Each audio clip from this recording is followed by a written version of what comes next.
Hey YouTube, it's Casey. And James.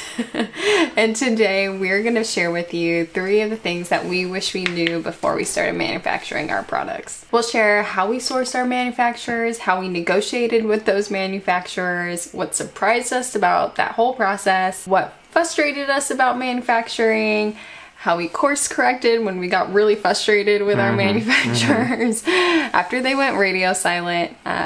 Yeah, so we'll share a lot with you today, but before we get into one magic line to get everything done. That's right, one magic line, which we have now tested. It works 2 out of 2 times. It works pretty well, so we'll share that at the end. Before we get into it, if you like honest, good content about how to grow your business, please give us a like, hit that subscribe button. Bing. Yeah, bing, just like that. And we are dedicated to creating content to help you grow your business, so follow along with us, and we'll get into it.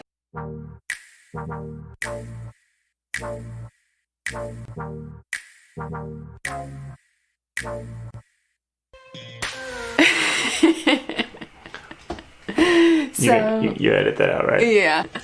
So we started conversation with our manufacturers around June. Yeah, it was like June. Yeah, around June, because you were super busy, and we realized that we just hit a cap. Well, your goal is, as you said, I think before, I want to get you out of the garage. Yes. So That's my personal goal, is to get James out of the garage. So we started talking to manufacturers in June and really just started the old-fashioned way. Yeah, so I started with Google and just did a lot of searching, and any website that looked like they could do what we needed, I just filled out their email form, basically. So nothing special and no special secret connections. And with woodworking, it's a little bit different because a lot of the manufacturers... I was going to say, didn't you find a lot of manufacturers that did cabinet work? Yeah, cabinets, crown molding, and moldings, so not a ton that create home decor accents like you create. So... That's good for us. Yeah, but not. Yeah, good but not. So I started hitting some walls. Like you said, I reached out to some folks and the prices were just weird, or they wanted to do weird things to the product, and so we were hitting some dead ends, and I did... Well, they just didn't meet some of our design requirements. We knew we had requirements. We didn't realize that we had to be very explicit about those requirements. That's another tip that I didn't write down. Tip 4. Bonus tip. Basically, I hit a bunch of dead ends, and I do what I normally do when I hit a dead end, which is go to my Facebook groups. I'm a big Facebook group person. You're not really a Facebook group. I don't even know how to get into Facebook group. I hate Facebook. Well, you like the ads. You don't like I know how to use the Facebook ads. That's about it, yeah. So I went to my Facebook groups. I'm the opposite spectrum, where I just join Facebook groups like crazy. And when we first started this business, I joined a few woodworking groups out of curiosity, product ideas, all that sort of stuff. And I just posted, not really expecting anything. What do you lose when you post in a Facebook group? Nothing.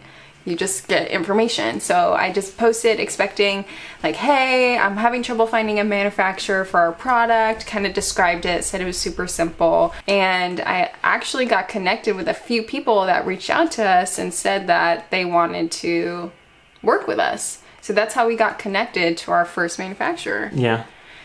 So it's not the expected route, but it worked, and we're super happy with it, and went back and forth with him for a while on financials, and that's kind of the first thing I wish we had known, which was it's not always as cheap as you think it's gonna be. Yeah. We knew that we were going to be stateside. We were a little scared by the prospect of going overseas because we're super new to this. So we had a little bit of a preference to be stateside, but honestly, when you're making your own handmade goods, oftentimes you're making it for really, really cheap. You're able to source wood, and sometimes you even discount your own labor costs without really knowing it. And so I work for free. so solid. It's a little bit of a wake-up call when you go to a manufacturer that is going to want to make sure that they're managing the money tightly. So you've got to make sure you're managing your own money and your own costs really tightly. Yeah. You need to know where your price is. You shouldn't go in thinking like, oh, we'll kind of like gauge it. You really need to understand where your margins are at, what your cost is at, and what you need in order to maintain a healthy margin. So after we put down the deposit for the first manufacturer, we had a new product just take off, and this product is pretty cumbersome. How many steps is it? Like 20 something. 27 steps or something crazy to make this, but it's so popular right now, and we keep increasing the price, and it keeps selling. And so I think I'm gonna raise the price again. I mean, probably have to. Yeah, it's still selling so many, and it's killing me. So James, this product is different. Like, it requires a different skill set, and without getting into the technical parts of it, it just requires probably a different manufacturer than the first one we reached out to. So you just called and like you just dialed. Well, I was fed up. I think I got like 4 or 5 orders of that product that day, and I was like, no more. And so I just picked up the phone and started calling around to different shops, and I kept calling it, and I would honestly just wanted to get somebody on the phone. Yeah. Because if I could get somebody on the phone, I could explain the product and explain how I knew it needed to be made. I don't have the tools required to make it at scale. And the way in which I make it today is just too time consuming to be profitable. And so I was calling around to people that had like similar products that could potentially manufacture this, and as I dug deeper, people were, like, oh yeah, I just don't think that's something we could do, or oh, we could do that, but we have to retool our entire shop. It's like, if they ever say that, no, it's done. Yeah, like there's no way you'll afford you just can't afford that. And so it's like that just vibe feeling that someone understands what you're saying and you're speaking the same language. Yeah, so I feel like finally that's got what around, we're looking I for. finally got around to that. Yeah. And then we were just like nerding out, talking about 5 different ways it could be made, and they actually surprised me with, I think, 2 different techniques that I had never even thought of. And I was like, that's awesome. These guys are kind of smart. Yeah. But so you're super excited, but then things started to drag, and that's our. Well, I sent them an email as a follow-up, and they never responded. Yeah. I sent them a follow-up email asking them if they could confirm my first email. They never responded. And at this point, you had this great phone conversation where you're like, super excited. On the same level. I'll shoot you an email.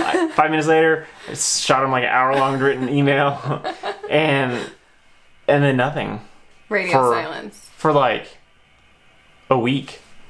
Nothing. And this is our other thing that we wish that we knew before we started this whole process, is that it can feel like it's taking forever because it actually takes forever. Yeah. We would have thought that we would have had that first product already landed here, delivered right now. Shipping out the door. And lower the prices, get them moving. We're still in the sample stage. So I think in doing research, seeing how other people are manufacturing, I think we've now realized it takes months. And I'm glad we started when we did. The holidays are coming up, but that's our goal, is to be ready by the holidays. So. We're cutting it close, and we felt like we had a head start. Like, well, it would be nice right now to be testing ads to see which performs well and stuff like that, but we can't. Yeah. So we had several moments throughout with both of our manufacturers where we were like, I think with our first, we were like, did we get scammed? I think I told you we got scammed. Because we I was like ready to fly to the East Coast. We put our deposit in. We paid a good amount of money. We're not a huge shop, so we paid some good money. A sizable portion of our savings for the business. Yeah, for the deposit, and then he was so quiet, and we were like, what's going on? Just like antsy, super antsy. And like, we're already used to, I don't know, I'm used to getting responses very fast. Like, I'm a Slack I know that in person. my business model, like, I impress my customers. Your customers. By responding almost immediately. I try as fast as I can to respond, because I know that But now I understand why it impresses them. Because no one ever responds. But I think the reality with manufacturers is like they're not operating a storefront like you are. Like they are not waiting at their email to respond to you. They are running a shop or they're literally in the shop. Yeah, or yes, totally. And so I think just having those expectations going into it that they're not going to be like super fast to reply. They may go quiet, and it's very it pushes you in your patience, but you have to be patient and just trust that if you have a good relationship with them, don't be afraid to follow up, but also realize that like they're operating a different business than you, and sometimes it's going to take them longer to respond. Okay, so our last tip is that your relationship with your manufacturer is precious, but sometimes you have to be a little tough. And when you're being tough, I recommend that you use our magic phrase. This is the magic phrase. So this phrase allows you to be direct, but not rude or mean. So it allows you to like communicate something stern but fair without diminishing what you're trying to say. And that phrase is, I want to be transparent with you. It's killer. I want to be transparent with you. I feel like your prices are too high. I want to be transparent with you. The recent lack of communication is not appropriate. Yeah. Let's do it. I want to be transparent with you. I'm really struggling with our communication. I want to be transparent with you. Your armpits smell really bad. So yes, this is like businessy talk, and we actually joke about it a lot but it works. Yeah. Like it works. It was so legit. So she used it first, then I used it on my guy that I found, and it was hilarious. So I'm dealing with like, I guess they're like brothers or something, but I sent an email to both of them. I was like, I wanted to be transparent with you guys. Like, communication is key really important. and important to me. I'd rather you communicate often. If you're having trouble, that's fine. Let me know. And literally, within like 20 minutes, both of them responded. Yeah, it's been magic. Yeah. I used it for our first guy because he was just taking forever on the samples, and So I will say, it wasn't just that. Like, I also threw in a couple, like, I want to be Yeah. transparent with you. Like, I'm at my edge where, like, I need to be transparent with you because I'm about to do, I might consider doing something else. yeah, not going with your business. I didn't say that. Yeah. But it was just like, I need to know if you guys are serious. Like, Yeah. I need to understand and get communication back from you guys. And so I kind of hinted and like subtly left some open-ended suggestions, and it works. It totally works. So try it out. It works in personal life too. If you have some feedback you need to give to someone, Write it in the comments. So we'll wrap it up. We're still in the sample stage with both of these manufacturers. So it's been several months now, but we're feeling pretty good about it, and we will continue to document and record our experience because we wish that we had these videos. Like, honestly, I wish I had this video before we started manufacturing. Yeah.